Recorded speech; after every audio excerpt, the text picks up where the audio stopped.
의사들 다 안경 쓰고 있습니다. 라식 하지 마십시오. 이제 올렸는데, 물론 모든 수술을 그냥 막 할 수술은 아니에요. 막 할 수술은 아닌데, 모든 이제 수술은 정확히 저희가 검사를 해서 위험하지 않은 정도에서, 저희도 사람이고 고객이 문제가 생기면 저희도 마음이 정말 괴롭습니다.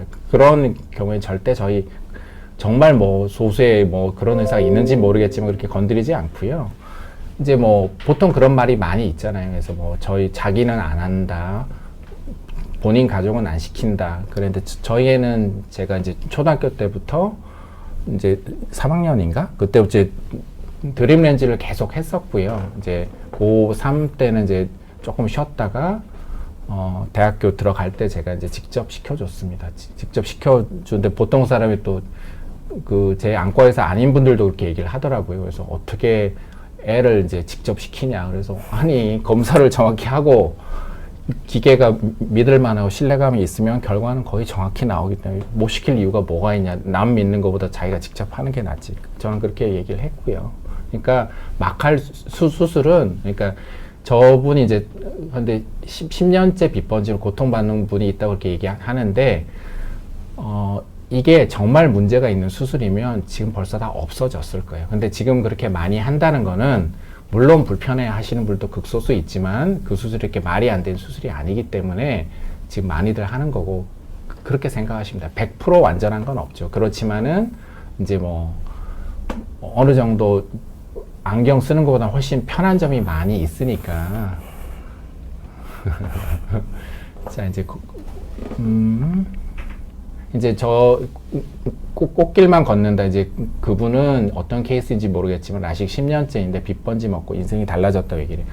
저희 이제 아들도 처음에 수술을 하고 나면은 조금 밤에 이제 각막이 조금 불규칙하게 매끈해지는데 시간이 걸릴 때, 빗번지면 한 3개월에서 6개월 정도는 저희 애도 아빠 빗번지면 언제 좋아지냐고 저한테 맨날 컴플레인을 했어요. 그렇지만 한 6개월 지나고 1년 지나니까 그 뒤에는 뭐 크게 불편하고, 여러분 아시다시피 의대생은 되게 공부도 많이 해야 되고 눈도 세밀하게 잘 써야 되거든요.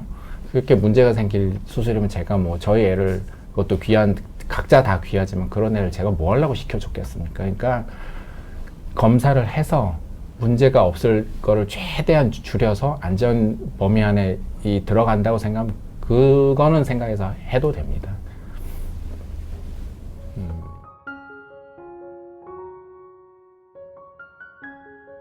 소프트 렌즈, 하드 렌즈 들으면 오래 끼면 각막이 얇아져서 시력 교정술이 불가능하다던데요. 이런 얘기를 많이들 하시거든요. 근데 렌즈를 물론 뭐 너무 사용법대로 안 쓰고 각막이 다 망가져서 그런 경우에는 수술할 수가 없겠죠. 그런 경우 말고 정상적으로 꼈는데 이게 문제가 있을 것인가, 이런 얘기가 많이 있어요. 저희 애도 직접 이제 드림 렌즈를 10몇 년 끼고 수술했고요. 이제 렌즈는 정상적으로 그 절차만 지켜서 잘 꼈다면은 렌즈 좀 쉬면은, 예를 들어 소프트 렌즈는 뭐 1주, 하드 렌즈는 2주, 그 다음에 드림 렌즈는 평균 봐서 4주, 한 달 정도 쉬면 이렇게 각막이 원상복귀가 되거든요. 그 상태에서 검사를 해서 각막이 이제 모양하고 형태만 다 괜찮으면 수술해도 이건 아무 문제가 없습니다. 이제 아까 얘기도 있죠. 이제 뭐 안과 의사나 가족들은 받지 않는다고. 옛날에 장비가 안 좋을 때는 저희도 좀 주저 하신 분들이 많았어요. 근데 2000년 이후에는 장비가 이제 저희가 생각해도 너무 좋아졌어요. 그러니까 옛날엔 안구 정말로 90년대 초반 이럴 때 안구 추적기가 없어서 저희 이제 윗분들, 이제 교수님들은 수술할 때 환자한테 똑바로 보세요 막 계속 이렇게 야단치면서 했는데, 요즘 아까도 얘기했지만 안구 추적기란 게 다 걸려 있어요. 그래서 처음에 웨이브, 홍채 모양이나 그런 거 딱 추적을 걸면은 레이저가 그 눈이 흔들려도 그 정확한 위치에 다 맞고요. 추적 범위를 벗어나면 레이저가 멈춥니다. 멈추고 굉장히 덜 깎으면서 존도 넓게 깎을 수 있고, 이게 그리고 옛날에는 이게 처음에 초기 장비는, 전 초기 장비 때부터 대학 이제 제가 이제 트레이닝 받을 때부터 대학 교수 근무할 때 나와서도 다 봤는데 장비가 엄청나게 발전. 옛날에는 빔이 이게 슬립 빔이라 막대기 빔이 나와서 텅텅텅텅 이렇게 깎았어요. 이렇게 깎았고, 그런데 요즘은 다 방식 플라잉 스폿 방식이라 해서 작은 점이 나와서 밤하늘의 별처럼 나와서 촥촥 깎습니다. 그러니까 굳이 비교를 하자면은 그 옛날에는 이렇게 나무를 대패로 밀었다고 생각하면 요즘은 사포로 민다고 생각합니다. 그 정도로 면이 달라요. 그래서 옛날보다는 좀 더 정확하게 깎이고 센터링도 좋고 면이 되게 매끈해요. 그래서 실제로 저희 안과 닥터도 개업이 나온 사람도 수술한 사람도 무지하게 많고요. 무지하게 많고 특히 여의사 경우는 한 반 정도 받았다고 생각하면 돼요. 저희 이제 병원에 근무하시는 원장님들도 뭐 두 분 다 했을 정도니까. 그래서 안과뿐 아니라 의사나 일반이나 똑같아요. 그러니까 이제 저희도 생각을 해보면 자기 가족이나 자기 눈에 자기 몸에 못할 짓은 남한테도 안 하면 되는 거잖아요. 근데 지금 안과 의사들도 어느 정도 이게 환자들 많이 해보고 이게 어느 정도 신뢰감이 있으니까 자기들도 받는 거거든요. 그러니까 이게 2000년대 이전하고 2000년대 이후, 특히 2010년 이후는 장비가 너무 발달을 많이 해서 이게 예측도 하고 그게 굉장히 높아졌어요. 그러니까 물론 사전검사 철저히 해야죠. 그리고 환자한테 충분한 정보 줘야죠.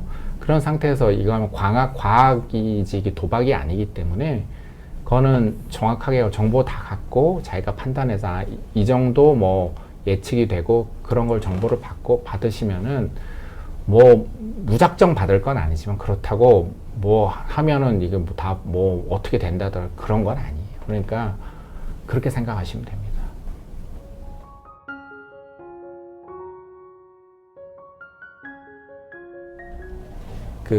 자, 이제 또 조금 질문이 뜸해졌으니까 공부를 좀 할까요? 아이고. 제일 저도 많이 듣고 해보면 시력 교정술 후에 시력이 나빠질 수 있나요? 많지는 않지만 물론 있죠. 이제 두 가지 정도가 있는데요. 제일 눈이 나빠지는 이유가 이제 사춘기에는 우리가 근업이라고, 근시가 뭔가요? 그러니까 가까운데 눈을 잘 보게 최적화된 게 근시잖아요.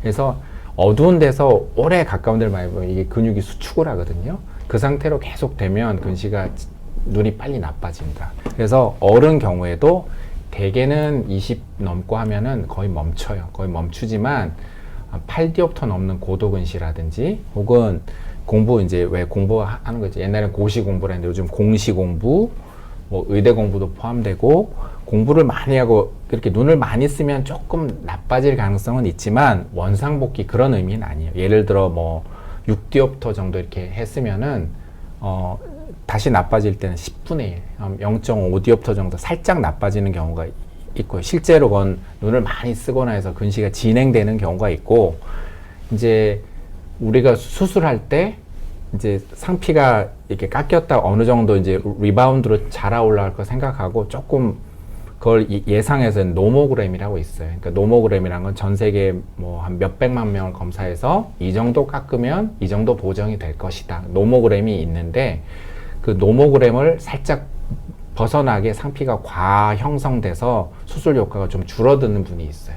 그게 이제 저희가 보통 전체 한 1%에서 많이 보면 3% 그 정도 얘기하는데 그 경우에도 그게 원상복귀는 아닙니다. 원상복귀는 아니고 그것도 이제 전체 깎은 양의 뭐 10분의 1 정도. 근데 그런 거 이제 상피가 과다 증식해서 하는 거는 그건 1년 내에 다 나오고요. 그건 이제 회복기에 나오는 거니까 몇 년 있다가 나오는 거는 정말 눈을 많이 쓴 경우에는 이제 조금 아까처럼 이제 뭐 공시 공부를 열심히 한다든지 공부를 너무 이제 눈을 과다하게 무리하면 뭐 정상인도 좀 나빠질 수 있잖아요. 그거 똑같습니다.